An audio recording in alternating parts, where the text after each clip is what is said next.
שמך, תבוא מלכותך, יעשה רצונך כבשמיים כן בארץ.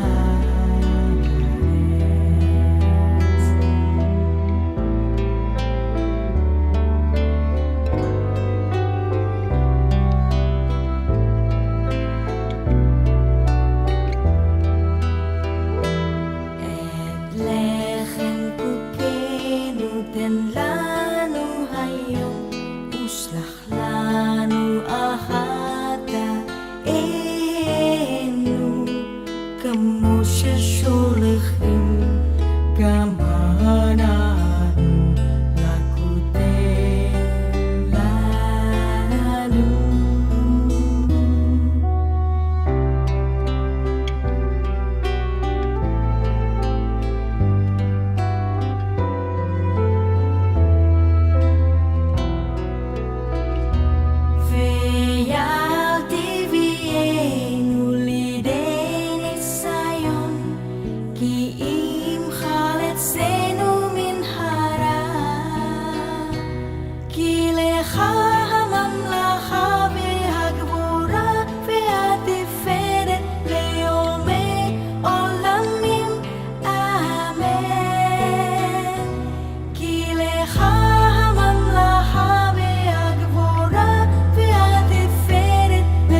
Beshem Ha'af, Ve'aben, Ve'ruah Kodesh, Ha-Elohim Ehad. Di dalam nama Bapa dan Putra dan Roh Kudus, Allah yang Esa. Amin. Shalom, pagi ini kita akan membahas tentang kitab tradisi orang Yahudi, yaitu Talmud, Torah Lisan, atau Torah Shef Alpeh. Banyak orang bertanya mengapa dalam pembahasan-pembahasan saya juga mengutip narasi-narasi dari Talmud. Apakah saya sedang menambah-nambahi firman Tuhan? Tentu saja tidak. Orang Yahudi pun tidak menempatkan Talmud setara dengan kitab suci, walau ada banyak pengajaran, hukum-hukum rabbinik, dan rujukan-rujukan tradisi ibadah mereka di dalamnya. Bahkan Talmud mencatat perbedaan-perbedaan komentari dari para rabi terhadap suatu bahasan kitab suci. Di situ orang-orang Yahudi dilatih untuk menghargai setiap perbedaan-perbedaan pendapat dan perbedaan tafsir.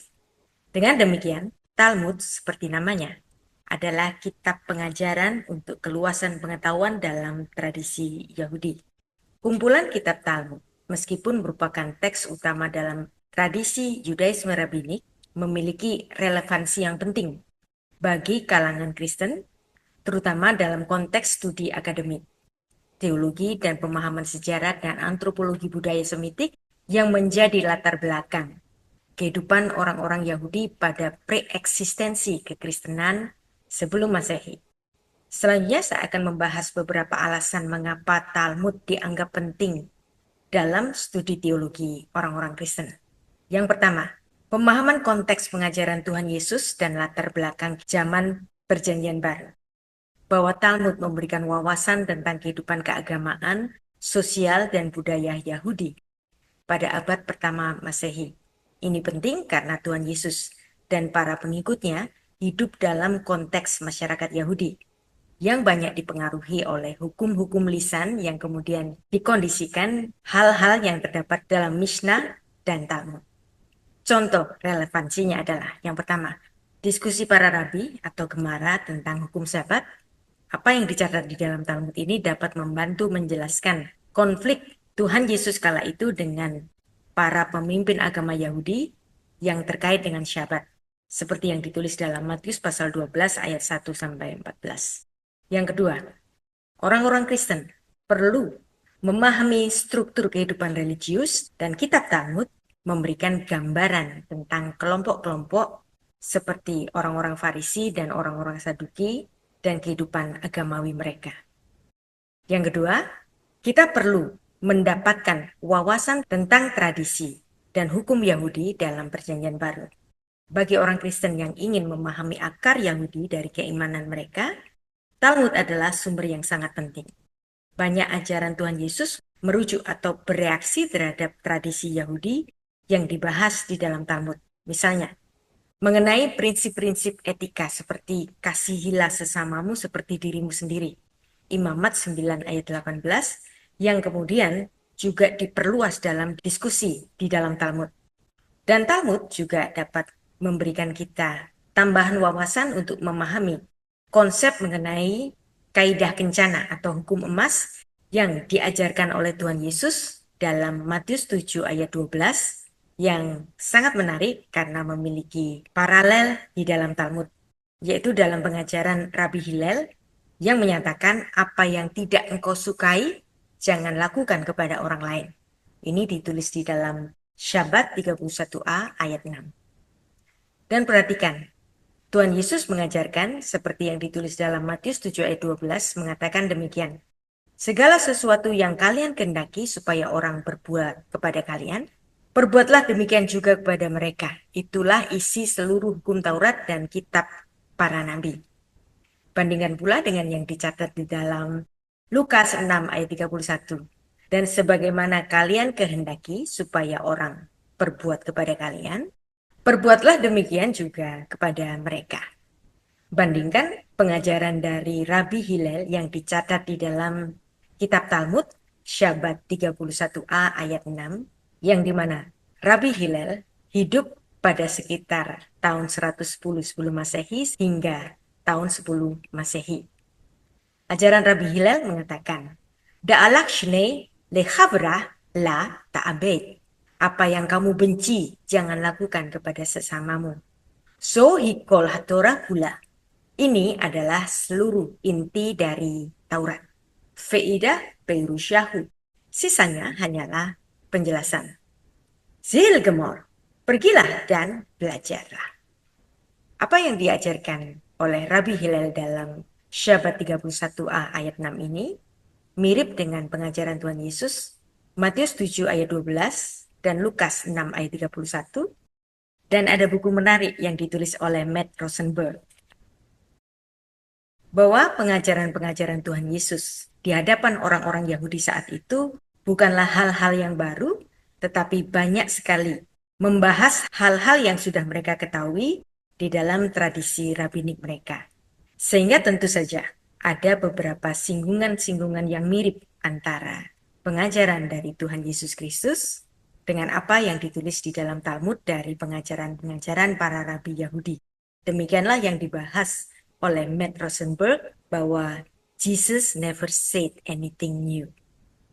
Demikian juga ada banyak sekali bahasan-bahasan yang ditulis oleh Rabbi Jonathan Sacks yang sebagian dari bukunya membahas tentang kehidupan pada masa-masa perjanjian baru Yesus Kristus, yang dimana dia mengatakan Yesus adalah orang Yahudi, tinggal di Galilea, dan dia bersama-sama dengan orang Yahudi, dia berbicara dengan istilah-istilah yang dipahami orang Yahudi, sehingga pentinglah bagi orang Kristen untuk memahami konteks kebudayaan Yahudi dan konteks sejarah yang bersinggungan dengan kehidupan orang-orang Yahudi pada zaman perjanjian baru, awal Masehi, dan surprisingly nanti Anda akan banyak menemukan hal-hal yang mirip dalam konteks budaya dan sejarah yang ditulis dalam kitab-kitab Talmud.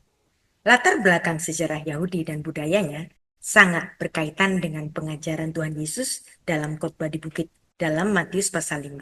Tentu ini bahasanya sangat luas sekali dan perlu kupasan tersendiri. Dan untuk bahasan yang ketiga adalah studi intertekstual dan teologi perjanjian baru dari kehidupan para rasul di tanah suci Israel dalam latar belakang kebudayaan Semitik. Kitab-kitab di dalam kumpulan kitab Talmud banyak membantu menjelaskan hubungan antara perjanjian lama, tanah Ibrani, dan interpretasi Yahudi pada masa Tuhan Yesus melayani di bumi. Orang Kristen yang tertarik pada studi Alkitab dapat mempelajari bagaimana ayat-ayat tertentu di dalam kitab Tanakh ditafsirkan oleh para rabi dalam Talmud dan bagaimana interpretasi ini berbeda di dalam pandangan kekristenan. Dan untuk bahasan yang keempat, kenapa orang-orang Kristen perlu mempelajari Torah? Karena pengaruh di dalam antropologi budaya, etika, dan filsafat Ibrani, dan ini lebih tua daripada filsafat Yunani. Sehingga untuk keluasan wawasan kita untuk memahami Alkitab kita perjanjian baru akan semakin bertambah-tambah ketika Anda juga mempelajari narasi-narasi yang ditulis dalam kitab Talmud. Talmud adalah sumber yang penting dalam pemikiran etika dan hukumnya yang dapat diaplikasikan dalam kehidupan sehari-hari. Beberapa orang Kristen termasuk saya memanfaatkan ajaran-ajaran Talmud untuk memahami dan memperluas refleksi etis kita, terutama dalam hal keadilan sosial, belas kasih, dan kewajiban terhadap sesama. Misalnya dalam hukum sedekah. Ini menarik sekali, dan itu berkaitan dengan pengajaran Tuhan Yesus di dalam Matius pasal 5:20 mengenai sedekah di kail sungai. Dan yang kelima, kita melakukan studi tentang Talmud untuk kedalaman dialog antar agama.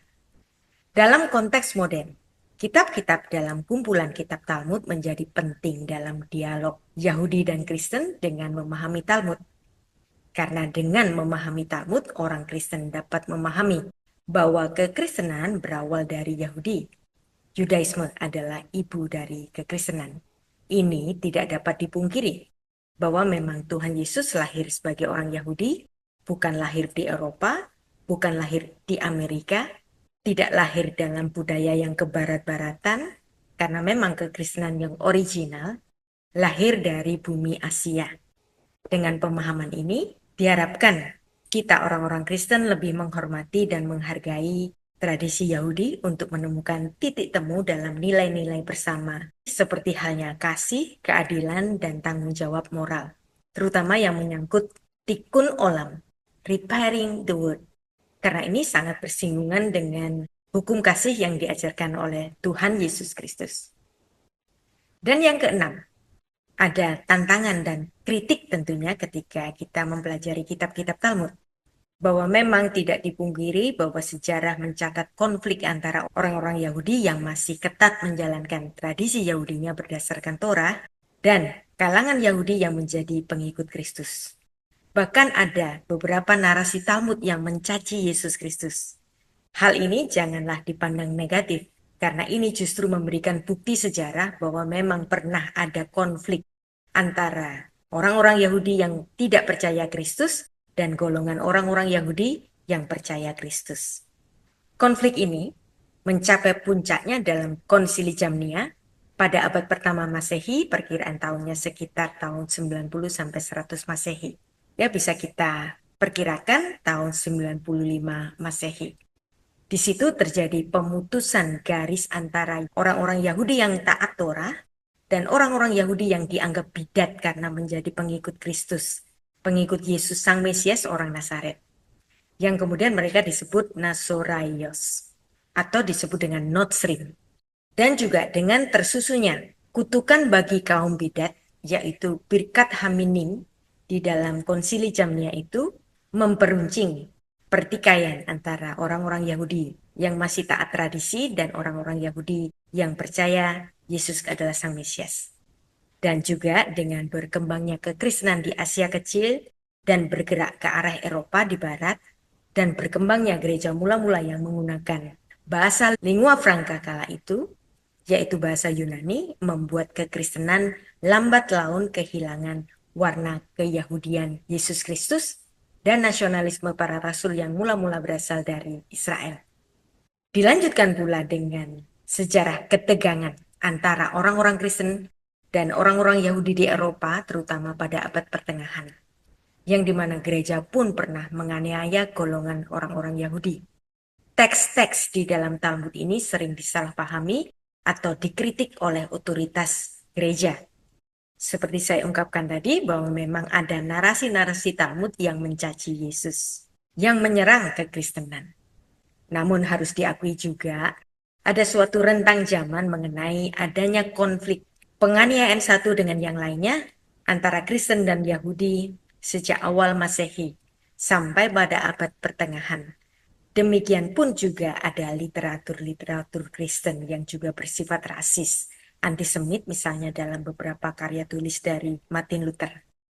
Walau memang semua itu merupakan sejarah yang kelam di masa lalu, studi Talmud yang lebih mendalam di zaman modern ini banyak membantu untuk memperbaiki pandangan-pandangan yang keliru antara satu dengan yang lainnya, dan ini dapat mendorong dialog yang lebih konstruktif antara orang-orang Kristen dan orang-orang Yahudi. Saya banyak berhubungan dengan kalangan-kalangan Yahudi Rabbinik, dan kami dapat mendialogkan keimanan kita masing-masing tanpa harus menjadi sama. Tetapi hubungan ini bisa mempererat hubungan antar saudara yang dimana kita masing-masing memiliki akar keimanan yang sama, yaitu kitab suci yang ditulis oleh Musa dalam 5 kitab Torah itu, yang dimana orang-orang Yahudi tentu saja dan orang-orang Kristen sama-sama menjunjung tinggi kitab Torah. Bagi orang Kristen, Talmud dapat dianggap sebagai jendela yang untuk memahami lebih dalam akar sejarah iman, latar belakang Yahudi, dari ajaran Tuhan Yesus yang ditulis dalam Alkitab bahwa Dia adalah Raja orang Yahudi, Melek HaYehudim, dan ini berkali-kali juga ditulis di dalam Alkitab Perjanjian Baru. Dengan pengetahuan yang meluas mengenai latar belakang sejarah, antropologi budaya, dan tradisi yang melandasi banyak nilai-nilai etika kekristenan mula-mula yang berasal dari tanah suci Israel, di benua Asia, orang-orang Kristen diharapkan semakin menyadari akar kekristenan ini. Meskipun Talmud bukan teks kitab suci, tapi untuk memahami kisah-kisah yang dituliskan di dalam Alkitab kita, banyak sekali dibahas juga di dalam kumpulan kitab Talmud. dan ini dapat memperkaya di dalam apresiasi kita terhadap hubungan antar agama Yahudi dan Kristen. Demikianlah bahasan kita mengenai kitab Talmud tradisi lisan Torah Shev Alpeh bagian yang pertama, dan ikuti terus lanjutannya dalam pembahasan berikutnya. Beshem Ha'af, Ve'aben, Ve'ruach Kodesh, Ha'elohim Echad, di dalam nama Bapa dan Putra dan Roh Kudus, Allah yang Esa. Amin.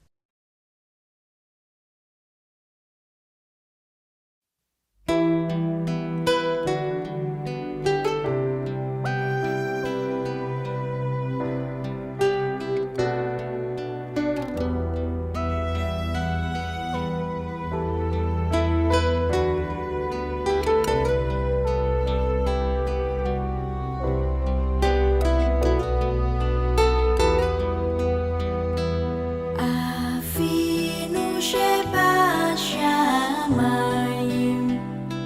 יתקדש שמך, תבוא מלכותך, יעשה רצונך כבשמיים כן בארץ.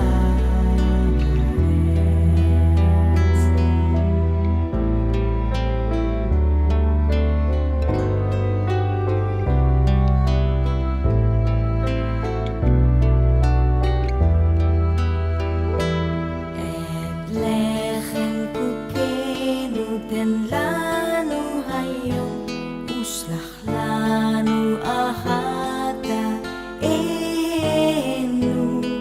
כמו ששולחים גם אנחנו לקודם לנו.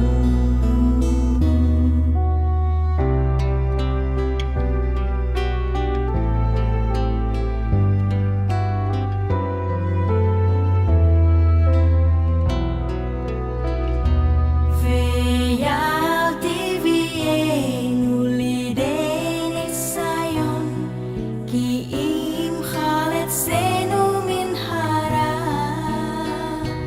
כי לך הממלכה והגבורה והתפארת ליומי עולמים, אמן.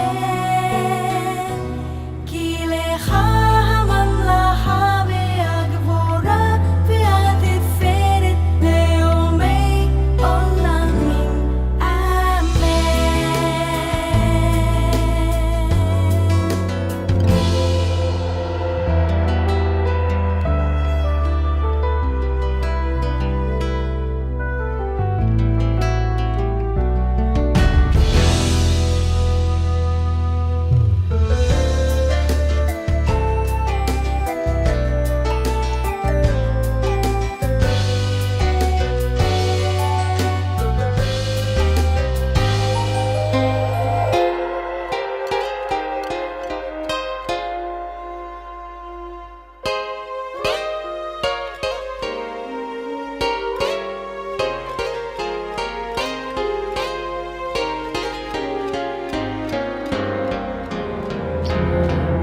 אבינו שבשמיים, יתקדש שמך, תבוא מלכותך, יעשה רצונך כבשמיים כן בארץ.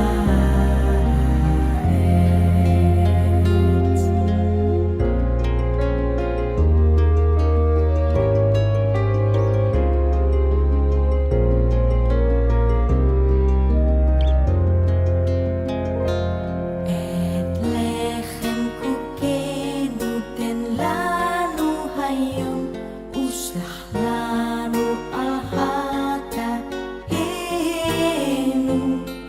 כמו ששולחים גם אנחנו לקודם לנו.